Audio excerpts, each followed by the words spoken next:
Razakar cinema రెండు మతాల మధ్య విద్వేషాలు సృష్టించే సినిమా అని సర్టిఫై చేస్తున్నారు. ఏం లేదు అటువంటిది.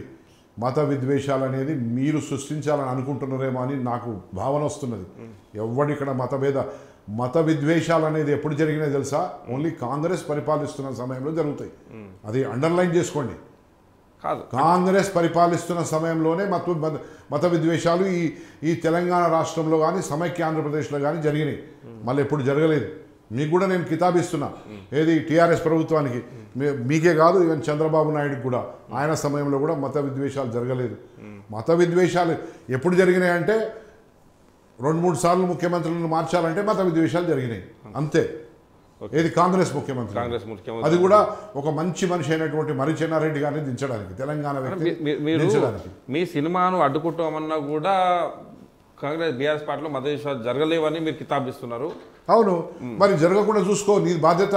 మీ అన్ని తుపాకులు మీ దగ్గరనే, పోలీసు వాళ్ళు మీ దగ్గరనే ఉన్నారు, మీ తుపాకులు మీ దగ్గరనే, గ్రీన్ పెన్ను మీ దగ్గరనే, శాసనం మీ దగ్గరనే ఉన్నది.